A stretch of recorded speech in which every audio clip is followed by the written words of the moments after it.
까막 가부 김진초.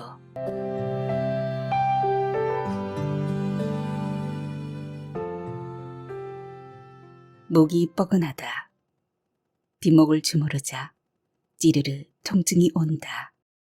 3시간 가까이 땀을 뻘뻘 흘리며 외설적인 혹은 에로틱한 것들과 마주했다. 충격은 땅바닥에서부터 사원 꼭대기까지 구석구석 숨어 있었다. 나는 숨은 그림 찾기 하듯 샅샅이 훑으며 좀 더 강렬한 충격을 찾아내느라 수시로 고개를 뒤로 젖혀야 했다. 목이 1인치는 굵어진 것 같다. 성을 즐기면 목덜미가 굵어진다는데 그럼 나도 이제 드디어 눈을 뜨는 것인가?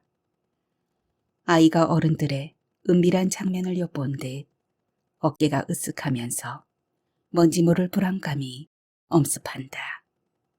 허기가 져 뭘 좀 먹었으면 싶었지만 속이 편치 않아 숙소로 발길을 돌린다.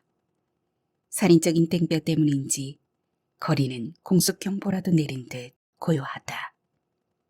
이글대는 대지의 날숨이 흰갑다. 섭씨 40도쯤 될까? 어쩌면 그보다 더 높을지도 모르겠다. 하지만 나는 한기가 오는 듯 팔뚝에 소름이 오소소 돋아 손으로 양팔을 어깨 감싼 채 걸었다. 호흡은 뜨거운데 표피는 오그라드는 묘한 현상이었다. 이 또한 성의 사원에서 받은 충격의 후유증일 터이다. 호수에서 멱을 감거나 빨래를 하던 이들은 모두 어디로 사라졌을까? 폐허의 이방인은 나만 남겨두고 달아난 것 같다. 순간 머리가 띵하고 눈앞이 까맣게 흐려지더니 갑자기 멀미가 났다. 걸음을 멈추고 주저앉았다. 충격적인 사원을 관람하며 마신 생수가 되올라와 길바닥을 적신다. 혹시 역겨웠던가? 나는 고개를 갸웃거렸다. 아무리 목이 아파도 포기할 수 없을 정도로 흥미로웠다. 상상을 초월하는 노골적인 장면도 전혀 혐오스럽지 않았다. 착한 동물의 별난 짝짓기가 순수한 호기심을 자극해 목 아픈 줄도 발바닥 아픈 줄도 모르고 온순한 포로처럼 끌려다녔다. 우스꽝스러운 장면에서는 미소를 깨물며 부조 속 인물들의 표정을 세심히 살피기도 했다. 사원 외벽으로 끊임없이 이어지는 부조 속의 짝짓기는 난인교 혹은 수간조차도 지극히 자연스러운 한편 성스럽기조차 했다. 그곳이 사원이기 때문인지 음이 소고된 부조인 까닭인지 알 수 없지만 나는 부끄러운 줄도 모르고 온갖 체위의 짝짓기를 고개를 쳐들었다 내렸다 하며 천연덕스럽게 바라보았다. 그 모든 게 혹 억지는 아니었을까? 누가 나더러 숙맥이고 아마추어래? 나도 이쯤은 아무렇지 않게 볼 수 있어. 내 안의 열등감이 부추긴 오기 말이다. 어쨌든 내가 쏟아낸 토사물이 더럽지 않아 다행이다. 오물이라도 쏟아졌으면 얼마나 난감했을까. 그것도 대낮에. 빈속으로 사원에 갔던 나를 칭찬한다. 생수가 닿은 길바닥이 진하다. 물은 무색이지만 어딘가 닿으면 그곳을 진하게 물들인다. 본래의 색을 훼손하지 않으면서 일시적으로 색의 농도를 높였다가 증발과 동시에 제 색으로 돌아간다. 나도 젖고 싶다. 진해지고 싶다. 그것이 비록 잠시일지라도. 눈물이 쏟아질 것 같아 걸음을 재촉한다. 그는 뚱뚱했다. 나는 그가 뚱뚱해서 좋았다. 뚱뚱한 남자의 배를 보면 만져보고 싶은 충동을 느낄 정도였다. 그는 내게 별종이라 했다. 지나치게 나를 아끼던 그 역시 별종이긴 마찬가지였다. 아이처럼 손잡고 다니며 영화를 보고 맛있는 음식을 사 먹고 커플티를 입고 커플링을 나눠 끼었지만 그는 좀처럼 몸을 나눌 의사가 없어 보였다. 내 마음을 나보다 먼저 읽는 그였기에 내겐 말이 필요 없었다. 딱 2% 못 읽는 내 마음을 읽어줄 때까지 기다리기로 했다. 반듯하고 착한 그가 지켜주는 나를 내가 먼저 버릴 수는 없는 일이었다. 불능 아냐? 친구가 코웃음을 칠 때도 나는 그의 편이었다. 간단하게 약혼하고 여행을 떠났어도 그는 여전히 자신의 여자를 지켜주었다. 확실히 비정상이야. 다시 생각해봐. 친구가 진지한 표정으로 염려했지만 나는 자랑스럽기만 했다. 요즘 세상에 어떤 남자가 첫날 밤까지 기다린단 말인가. 나는 내 안의 욕구를 달래면서 환상을 키웠다. 그런데 남편이 된 후에도 그는 여전히 나를 아꼈다. 외로웠다. 누구에게도 하소연할 수 없어 더욱 외로웠다. 환상은 현실의 부족함이 만들어내는 것. 남편의 나라에 들어선 순간 나는 상담조차 거북한 현실을 외면하려 점점 더 환상 속으로 빠져들었다. 남편의 출근과 함께 우리 집엔 두터운 커튼이 드리워졌다. 어둠 속에서 현란한 몸짓을 하는 야동을 보며 다른 남자들과 혹은 여자들과 어울렸다. 허망한 일이었다. 허망하기 때문에 나는 더욱 그것에 매달렸다. 우리 집은 대낮에도 한밤중이었다. 남편과 아무 일도 일어나지 않는 밤은 그렇게 온종일 연장되었다. 어두운 낮에 지쳐버린 나는 신압으로 남편에게 너그러워졌다. 온화한 나날은 그렇게 이어졌다. 아무도 없는 빈 거리에 챙챙챙 햇살이 튕긴다.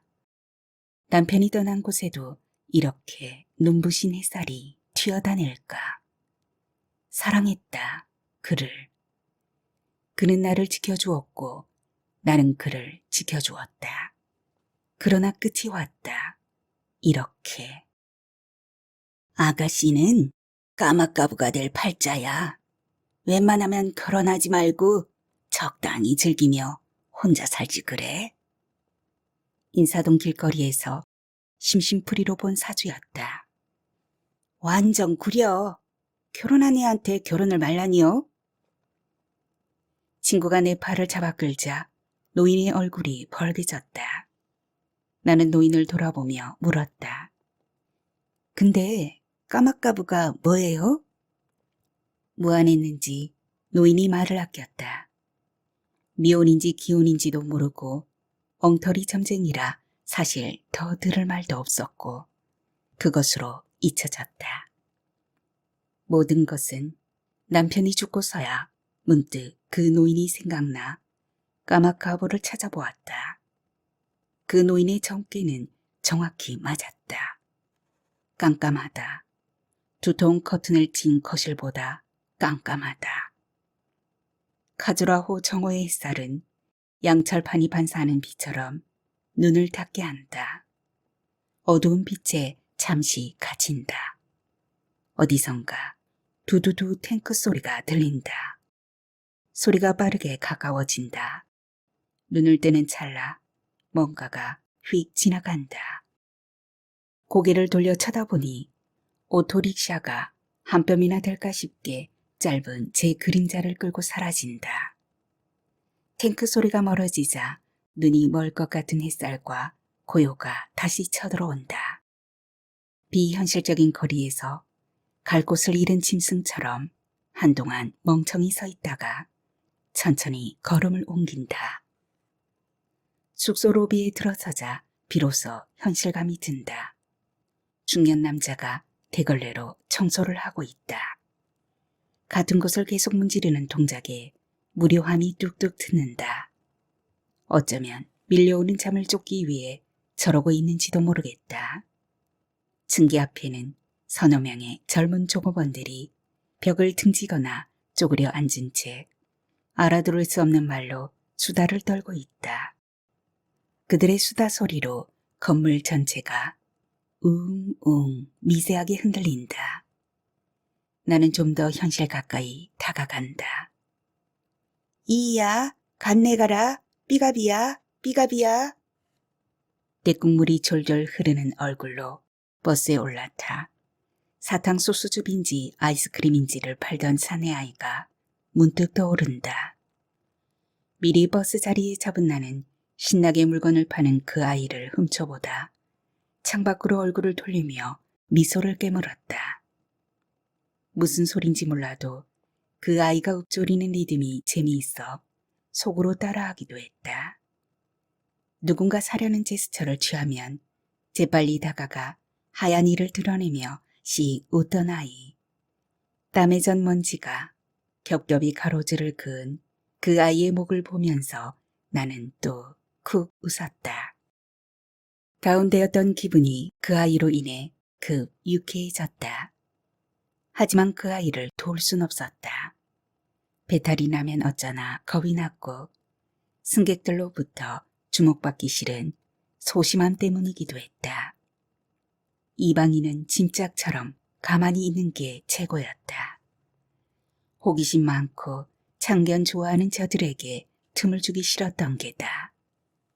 웅웅 계속 수다를 떨면서도 좀처럼 웃지 않는 인도 사람들. 그들의 무표정한 수다에 끼어들고 싶다. 이야, 간대 가라, 삐가비야, 삐가비야가 무슨 말이냐고 물으면서 슬며시 대화에 합류하고 싶다. 해가 기울 때까지 나는 아무것도 할 일이 없다. 어두운 방에서 실링팬 돌아가는 소리를 들으며 뒤척이긴 싫었다. 아이의 호객 소리는 남대문 시장 상인들의 호객 소리와 닮았다. 내 질문에 저들이 바짝 다가오면 나는 손뼉과 발 장단을 맞추며 어설프게나마 골라골라를 흉내내어 무표정한 저들에게서 박장대소를 끌어낼 수 있지 않을까. 그러다 보면 좀 더 얘기가 이어지고 시간이 뭉텅뭉텅 잘려나갈지도 모른다.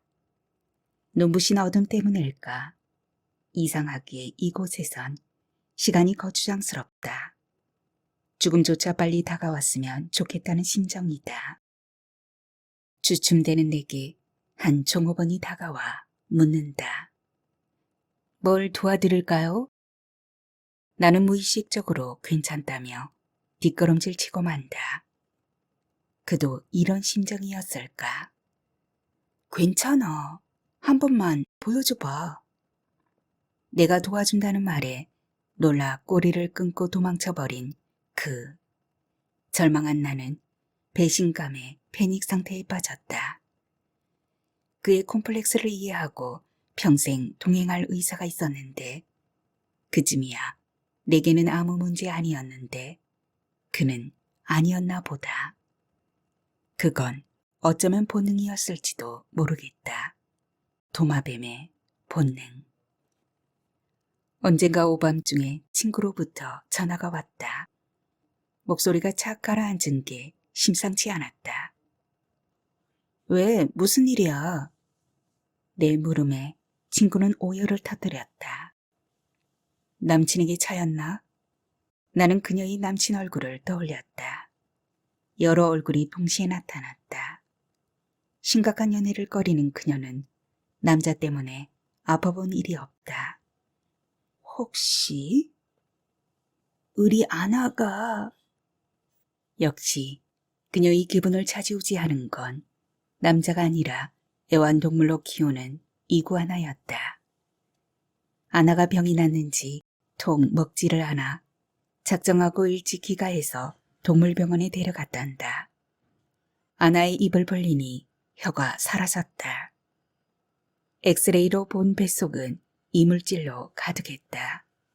걸레, 휴지, 고무장갑, 머리카락 등 종류도 다양했다. 혀가 말려 들어가 목구멍 안으로 사라진 건 머리카락 때문이었다. 급히 수술에 들어가기 위해 마취 주사를 놓는 순간이었다. 이번엔 혓바닥이 아니라 아나가 달아났다. 두터운 껍질에 주사기를 꽂는 순간 위기와 공포를 느낀 아나가 혼비백산 꼬리를 자르고 달아난 것이다. 내일 당장 머리를 잘라야겠어. 친구는 자신의 긴 머리를 자책했다. 아나는 도마뱀 종류니까 잘렸다 해도 또 자라는데 뭐가 걱정이냐. 나를 개념 없는 사람으로 몰아붙이며 친구가 발끈했다. 우선 아프잖아. 게다가 꼬리가 잘려간 상실감이 얼마나 크겠니? 그리고 한번 잘렸다가 다시 자라면 원래보다 못생겨진다는데 쥐뿔도 모르면서 아는 척 하지 마. 인정머리 없는 년이라며 있는 대로 욕을 퍼부은 친구는 다시 연락이 없었다. 유치원 때부터 단짝이었던 나보다 2년 남짓 키운 이구아나가 더 소중한 거구나. 나 역시 마음이 언짢아 한동안 소원했지만 결국 아나의 먹이를 사들고 찾아갔다. 그 친구만이 세상과의 유일한 창구였으니 별 수 없었다. 왔어? 분무기를 든 친구가 싸늘하게 맞았다. 비닐봉지에서 당근, 토마토, 양배추, 상추, 배추, 호박, 건포도, 멜론 등 아나의 먹이를 내놓자 비로소 친구의 얼굴이 풀렸다. 풀린 정도가 아니라 부자라도 된 듯 흡족해 보였다. 마지막으로 상자에 든 귀뚜라미와 밀림을 내놓았다. 녹색 이구아나는 채식동물이지만 이따금 단백질을 보충한다고 들은 때문이다. 내 관심에 환호할 줄 알았던 친구가 비명을 지르며 달아났다. 그때서야 나는 사태를 파악했다. 화해의 눈이 먼 나머지 친구에게 벌레 트라우마가 있다는 걸 깜빡했다. 사실 나는 친구가 키우는 아나에 관심이 없었다. 그녀가 아나의 성질과 성장 과정을 침 튀기며 얘기할 때 나는 딴 생각을 하곤 했다. 나는 움직이는 벌레가 무섭고 우리 아나는 죽은 벌레를 싫어해서 걱정이야. 죽은 벌레라도 징그러울 텐데 어떻게 먹이냐고 묻자 친구는 핀셋으로 집어준다고 했다. 이왕 사왔으니 오늘만큼은 내가 아나에게 호사를 시켜주겠다고 하자 친구가 고개를 저었다. 우리 아나에게 단백질이 필요할 때마다 네가 먹여줄 거야? 산벌레 맛을 보면 안 그래도 싫어하는 건조시킨 밀림이나 귀뚜라미를 입에 대겠냐는 얘기였다. 집안을 어슬렁거리며 기어다니는 초록 도마뱀 아나가 눈을 껌뻑거리며 우리의 대화를 듣고 있었다. 나는 친구에게 분무기를 빼앗아 공중에 물을 뿜었다. 고인물을 싫어하는 아나 때문에 친구는 집에만 들어오면 분무기를 들고 살았다. 웬만한 남자 키만한 아나가 리라타 고무나무에 다가가 잎에 맺힌 이슬을 맛있게 핥아먹었다. 처음에 친구는 자신의 팔뚝에 물을 뿌려 핥아먹게 하면서 아나와 친밀도를 높였다고 한다. 중남미가 원산지인 이구아나는 열관리, 식단 조절, 환경관리 때문에 초보자가 키우기 어려운 편이다. 꼬리를 잡으면 끊고 도망가기 때문에 목 부위를 살포시 잡은 후 두세 번 쓰다듬어 주면서 스킨십을 통해 천천히 친해져야 한다는 것이다. 하지만 나는 차마 그렇게까지 할 수 없었다. 세로로 길고 날카롭게 세워진 눈동자와 마주치면 저절로 오금이 저렸다. 사나운 눈동자 하나만으로도 아나는 충분히 공격적이었다. 귀여운 강아지도 있고 도도한 고양이도 있는데 왜 하필이면 도마뱀이야? 너 초록 강아지 봤어? 초록 고양이 봤어? 친구는 초록에 반한 거였다. 그런데 말이야, 초록이 점점 탁해지는 걸 보면 아무래도 스트레스가 심한 것 같아. 탁한 녹색이나 황갈색 또는 노란색을 띠면 건강에 적신호가 온다는 거였다. 비타민 D와 칼슘이 들어간 영양제도 꼬박꼬박 먹이고 딴에는 신경을 쓰지만 아무래도 일조량이나 운동량이 부족한가 보다며 친구가 한숨을 쉬었다.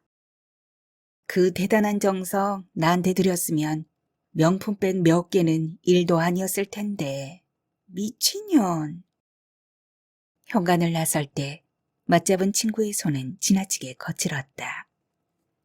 자신의 마음을 몰라주는 서운함 때문이었다. 하지만 나는 친구의 거친 동작보다 거친 살결에 마음이 쓰였다. 이 또한 아나 때문이다. 모든 파충류는 살모넬라균을 가지고 있어 만지면 바로 손을 씻어야 한다. 친구는 비누칠을 2번, 3번 하며 꼼꼼히 손 닦기를 수없이 한다. 화장품이 아나에게 영향을 줄까봐 집에서는 핸드크림도 삼간다. 그럼에도 불구하고 아나는 친구에게 편안한 휴식을 주지 않았다. 내가 아나를 예뻐할 수 없는 이유다. 친구가 내 남편을 우습게 할 듯 나도 아나를 우습게 여겼다. 어쨌든 잘린 꼬리가 다시 자라는 도마뱀은 위대하다. 기억력이 좋은 꼬리다.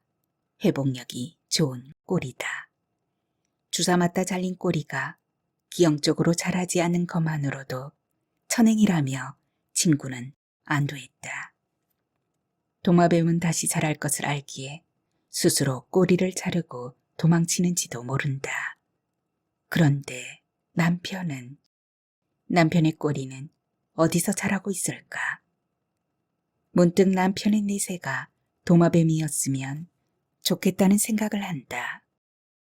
나를 자르고 또 다른 나를 만나서 힘차게 꼬리치며 살았으면 희망한다. 창이 실내에 있는 방은 커튼을 치지 않아도 충분히 어두웠다.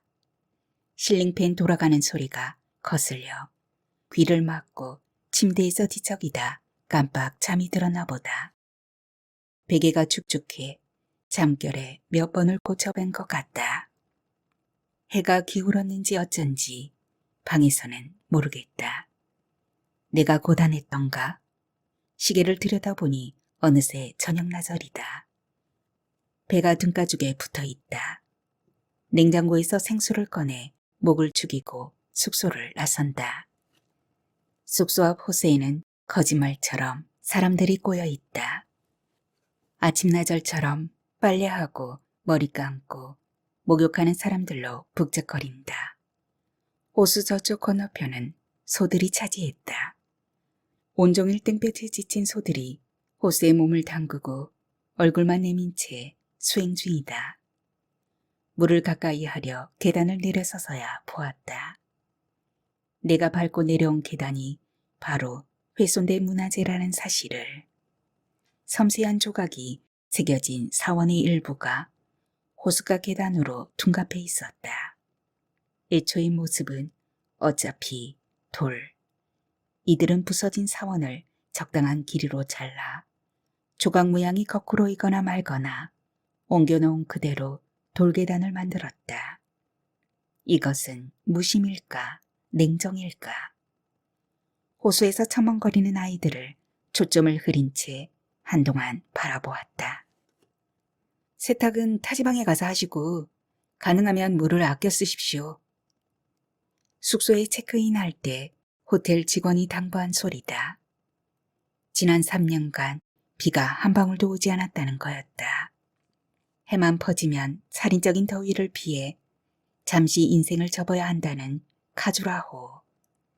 인류의 문화재를 아무렇게나 돌계단으로 놓으면서도 호수의 물은 타지방에서 공수해 채우고 그렇게 귀한 물에 사람도 소도 함께 잠기는 이곳은 분명 다른 세상일 터이다.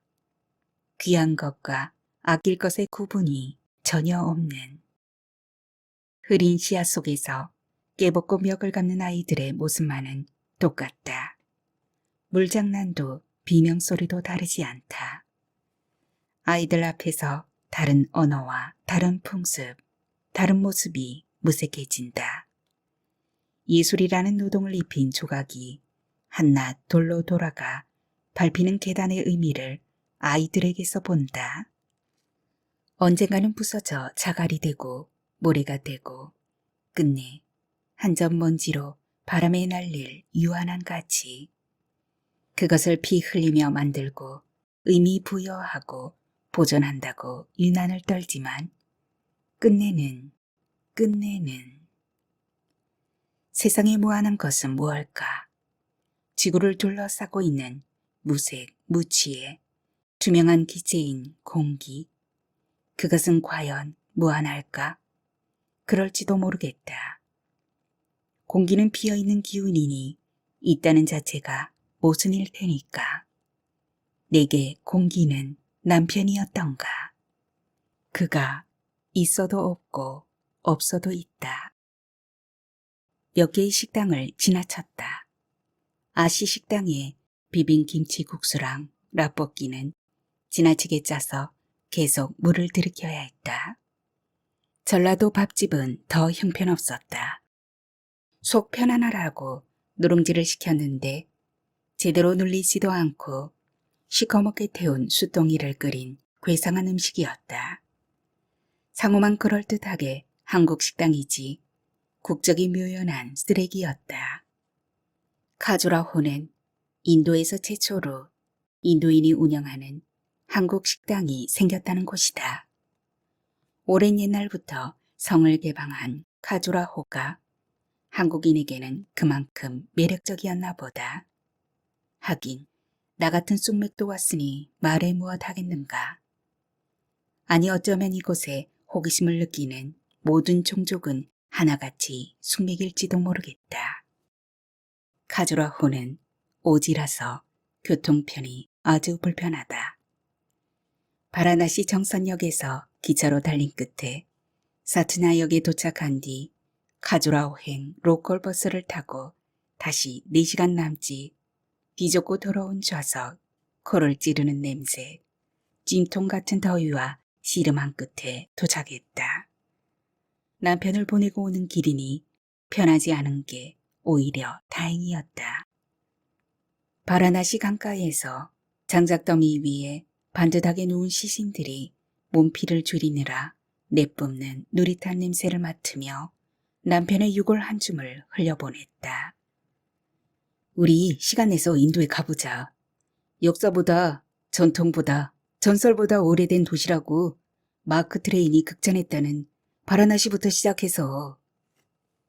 남편의 말에 흥분한 나는 여행 경로를 짜느라 한동안 행복했다. 많이 까르니까 가트 노천 화장장에서는 10개도 넘는 시신이 연기로 사라지고 있었다.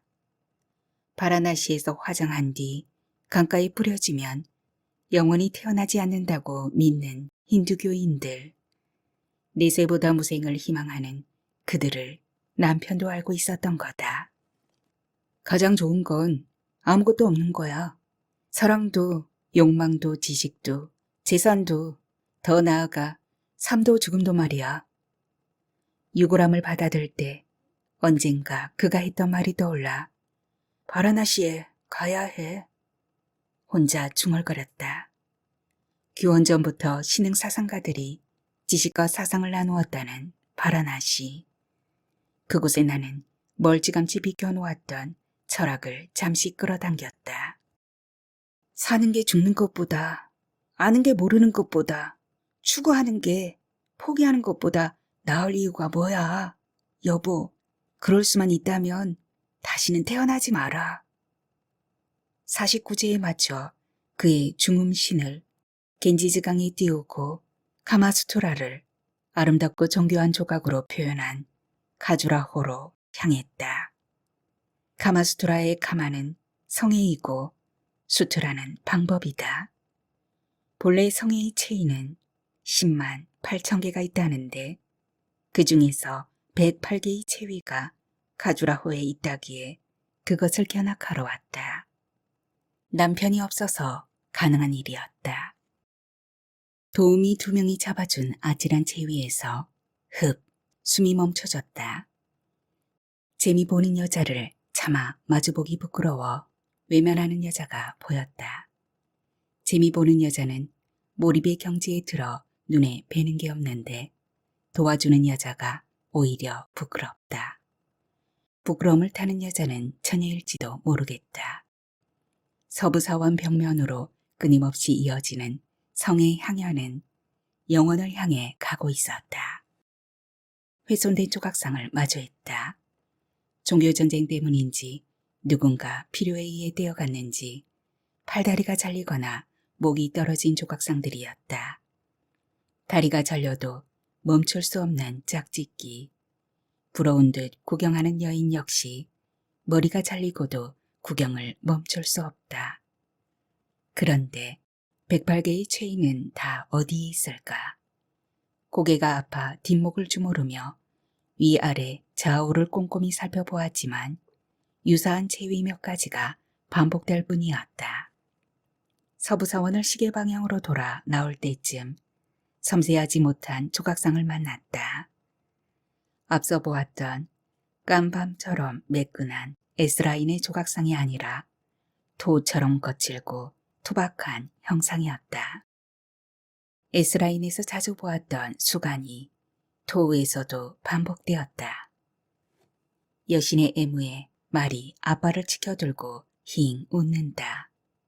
여신은 무슨 제사장처럼 엄숙한 모습이다. 디테일을 생략한 토우가 왜 더 감각적일까? 여럿이 엉켜있는 난교도 토우가 한결 상상력을 자극했다. 동영상에 쉽게 질리는 이유를 알 것 같았다. 서부사원은 몽땅 조각으로 뒤덮여 있다. 얼마나 많은 조각가가 동원되었던 걸까? 이곳에 끌려와 조각한 이들은 외딴 시골에서 시종일관 에로틱한 조각을 하면서 또 얼마나 아내가 그리웠을까? 아내가 그리운 그만큼 공격적이고 자극적인 짝짓기를 조각했던 건 아닐까? 카두라오 유적은 1000년 전 찬델라 왕조에 의해 건설되었다. 시조인 찬드라 뜨레야의 어머니 헤와마티 공주는 자신의 아름다움을 과신한 나머지 인드라 신의 저주를 받아 16세에 과부가 된다. 하지만 미묘의 그녀에게 반한 달의 신 찬드라와 하룻밤을 보내고 찬드라 뜨레야를 낳는다. 찬드라 신은 자신의 아이가 천하를 지배하는 왕이 될 뿐 아니라 그 후손들이 수많은 사원을 건설하리라 예언한다. 따라서 카주라호 사원의 외벽 조각이 찬델라 왕조 시조의 탄생 설화를 새긴 것이라는 설이 있다. 카주라호에 미투나 조각들이 새겨진 이유는 체위만큼이나 다양한 이론들이 난무한다. 고대 인도인들은 남성과 여성 그 자체로는 불완전하다고 믿었다. 그래서 남녀가 짝을 찾아 섹스로 합일된 상태를 인간의 가장 완전한 상태로 보았다. 즉 섹스는 종족 번식이나 쾌락의 도구 이전에 완전한 인간으로 나아가는 길, 다시 말해 수행의 방편이었던 것이다. 또 다른 이야기도 있다. 시바와 파르바티는 약 10만 년에 걸쳐 10만 8천 가지 체위로 섹스를 했는데 그중 핵심적인 체위 108개만 추려낸 것이 성전 카마수트라이며 카즈라호 조각은 카마수트라의 가르침이라는 얘기다. 사원이 가지는 신성성 때문일까? 체위는 파격적이지만 미투나들은 그리 음란하지 않았다. 서부사원 동쪽과 서쪽 벽에는 미투나들이 새겨지지 않았는데 그 이유가 신성한 태양이 지나가는 방이라 음란해서는 안 되며 해가 떠 있는 낮에는 하지 말라는 뜻도 담겨 있다고 오디오 가이드 이어폰이 들려주었다. 어쨌든 성횡이 조각이 신성해야 할 사원에 공공연하게 전시돼 있으니 금욕주의자들에겐 타도의 대상이었으리라. 마하트마 간디조차 모두 부숴버리고 싶다고 불편한 심경을 드러냈다지만 종교와 성의 기묘한 조합은 인도이기에 가능한 일 아니었을까. 서부사원 마지막 코스에서 순한 코끼리가 길손을 배웅했다. 사리를 곱게 입은 여자들이 꽃과 향유를 바치는 서부사원은 군데군데 울긋불긋한 물감이 끊임없이 더딥혀지고 있었다. 그녀들이 바치는 꽃과 향유는 신이 아니라 이 사원 건립에 목숨을 바친 석공들 몫일 것 같다. 유네스코 세계문화유산을 떠나 그들에겐 성스러운 예배 장소인 서부사원, 아직도 교통이 불편한 오지 카주라호는 개인의 짝짓기를 빼앗긴 채 인류의 짝짓기를 성공한 석공들의 것이고, 시바와 파르바티의 10만 8천 가지의 체위는 여전히 전설로 남아있으며 유인원 시절부터 본능적으로 행했던 짝짓기는 가지수를 떠나 오늘도 계속되는데, 나는 여전히 학습 중이고 내일도 일찍 일어나 장교 사원인 동부사원에 가볼 참이다. 아침에 눈 뜨자마자 움직이려면 속이 든든해야 하는데 불안하다. 사이비 한국 식당에 실망한 터라 차라리 빵을 먹기로 했다.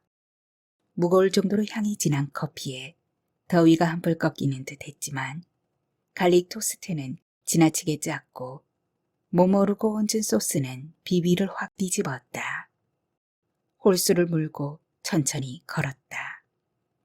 땅거미가 내리자 커다란 정자나무 위로 새카맣게 새들이 내려앉았다.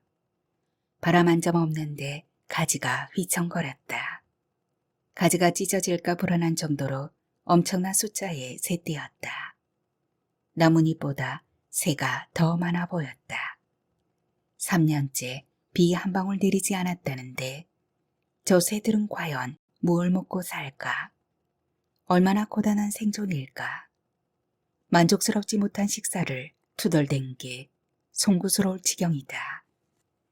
편안한 잠자리를 잡느라 시끄럽던 나뭇가지가 점차 조용해졌다.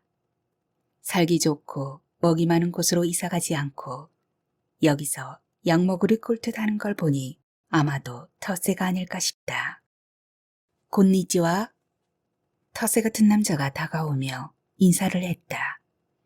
내가 모르는 척하자 재빨리 고쳐 말했다. 언니 예뻐요. 얼짱이에요. 픽 웃음이 새어나왔다. 내 리액션에 힌트를 얻었는지 그가 바짝 다가왔다. 언니 밥 먹었어요?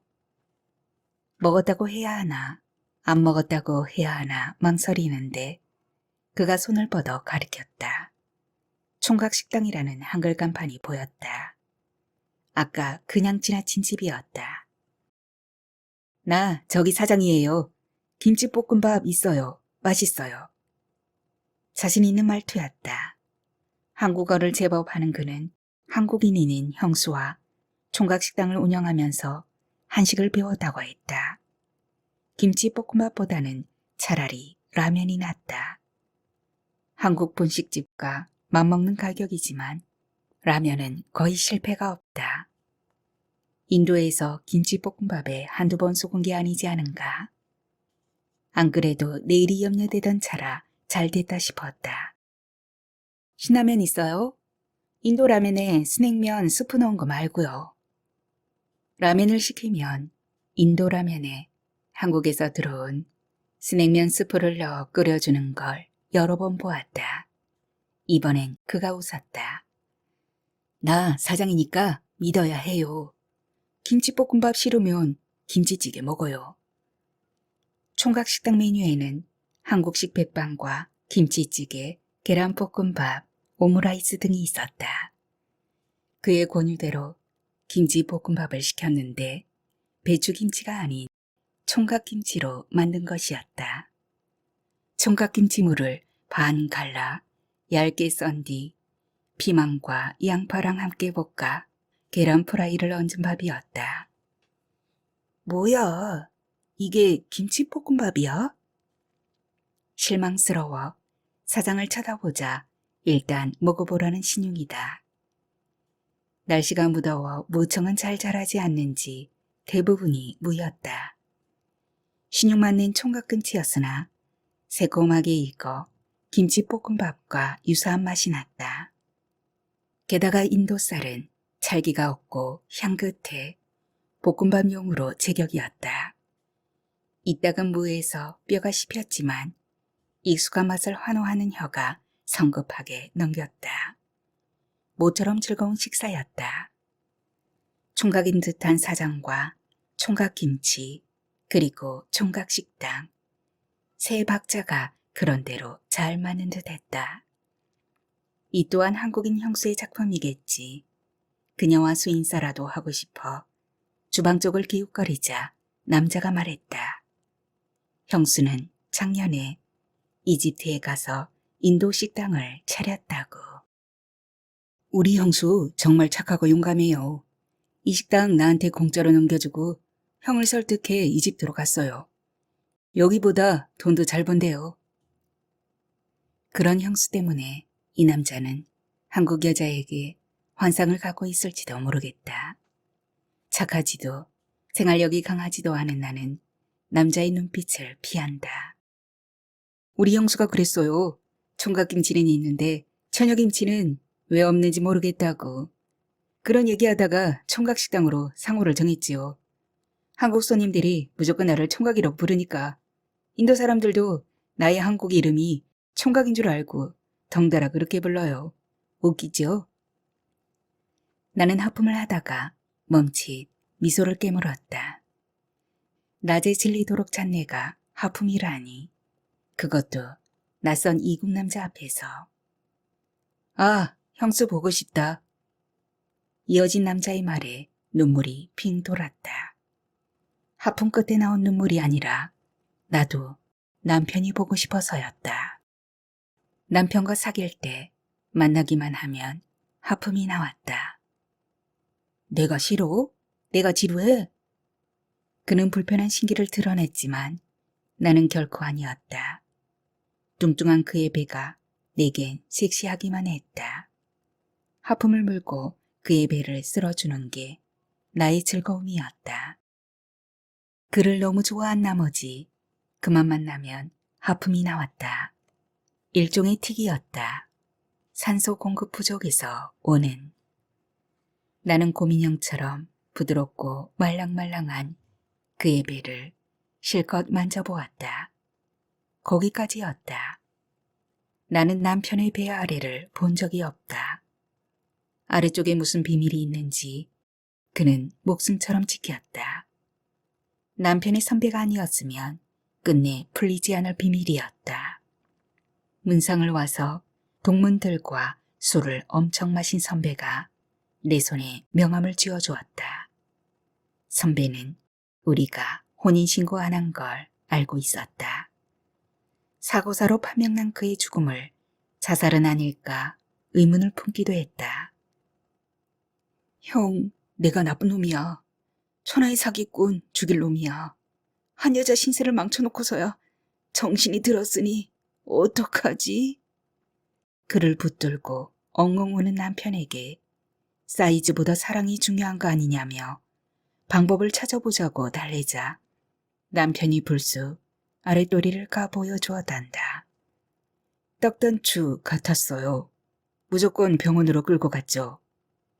어려서 갑자기 살이 찌면서 살 속에 묻혀 성장을 멈췄습니다. 그때 오셨으면 좋았을 것을. 의사의 말에 선배가 앞장서서 수술 예약까지 해두었다는 것이다. 살 속에 묻힌 부분이라도 꺼내자며 어렵사리 남편을 설득해서. 그런데 하필 수술 전날 사고가 난 게 꺼림칙하다며 선배가 눈시울을 붉혔다. 자제가지 마세요. 분명 사고사였어요. 리모델링하는 건물 안전망이 찢어질 줄 어찌 알고 그 시간 거기를 지나갔겠어요. 선배를 위로하면서 모멸감에 얼굴이 붉어졌다.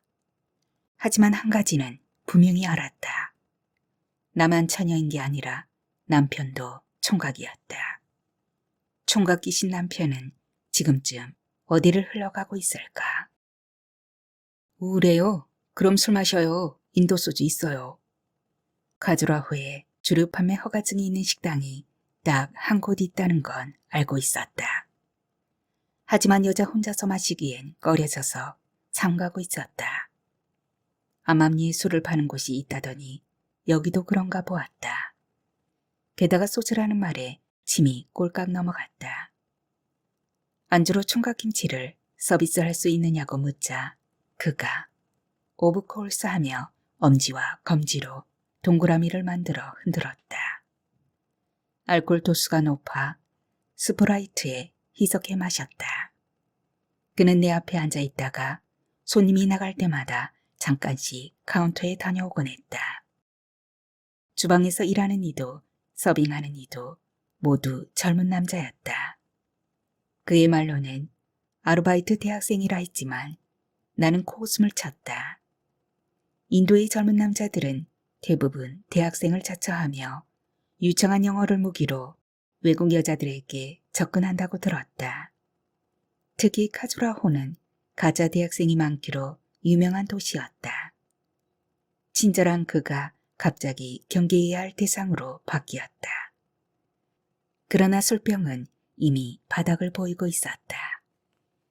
이제 그만 일어나야겠다고 생각하는데 그가 한국 여자들은 나이를 짐작할 수 없다며 불쑥 물었다. 아가씨예요? 아줌마예요? 당황스러웠다. 결혼 1년도 안 돼 처녀로 혼자가 된 나는 과연 아가씨일까 아줌마일까. 순간 나도 모르게 튀어나간 말이 까마카부였다. 아, 까마귀. 까마카부를 잘못 알아들은 남자가 반색했다. 한국과 달리 인도에서는 까마귀를 길조로 여겨 애완용으로 기르기도 하고 도시의 까마귀는 주민들이 먹이를 챙겨주며 떠나지 않도록 보살핀다. 우리나라에선 산골에서나 보이던 까마귀가 인도에서는 도심 가로수에 털을 잡고 사는 이유다. 까마귀가 나의 애칭이라 여긴 남자가 엄지를 세우고 이마를 치켜 올리며 웃었다. 까마까부가 여기서는 날개를 얻는구나. 나도 모르게 입꼬리가 당겨지며 미소가 배어나왔다. 더위 탓일까? 일어서는데 휘청했다. 부축하려 다가오는 남자를 뿌리치고 카운터로 향했다. 친절하게도 남자는 삐뚤빼뚤했지만 한글로 쓴 계산서를 내밀었다. 나는 남자를 보며 씩 웃었다. 당신 참 귀여워. 그 밤 나는 반딧불이가 폭죽처럼 떨어지는 숲에서 남편의 아바타를 만났다. 아바타는 힌두교에서 유래했다고 한다. 비시누 신이 어지러운 세상을 구하기 위해 인간 혹은 반인반수의 모습으로 지상에 출현할 때가 있는데 이 모습을 아바타라 불렀다는 것이다. 때론 신에 버금가는 성자에게도 신의 화신이란 의미로 아바타라 부르기도 했고 숲에서는 아카시아와 비슷한 향기가 났다. 뜨거운 낮을 피해 밤에 핀 꽃나무 아래서 나는 남편의 아랫도리를 보았다. 남편의 그것은 단추가 아니라 손잡이였다. 총각모처럼 생긴 그것은 뼈가 든 듯 단단했고 열기를 내뿜는 땅바닥은 온돌처럼 따뜻했다. 남편의 아바타는 한 풀이라도 하듯 갖은 체위를 구사했다. 어쩌면 108개의 체위를 다 채울 셈인지도 모르겠다. 그런데 왜 고통스럽지 않을까?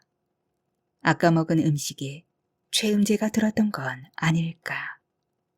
아바타에게 몸을 맡긴 채 반딧불이들이 교신하는 밤에 축제를 바라보았다. 인도는 전 국민이 집만 나서면 노숙이라지만 내겐 첫 노숙이다. 그래서 부끄럽다. 이럴 때 사리를 입었으면 좋았을 것을. 역전 바닥에 누워 사리자락으로 얼굴을 가린 인도 여자들처럼.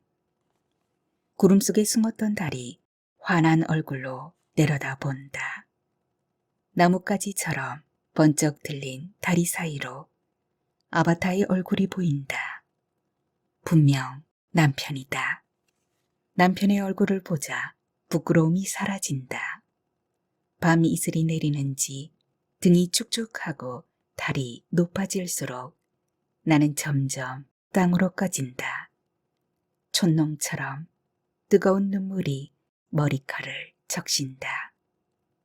남편이 내게 뿌리를 내린다. 쓰라린 내 등에서도 뿌리가 내린다. 아프다.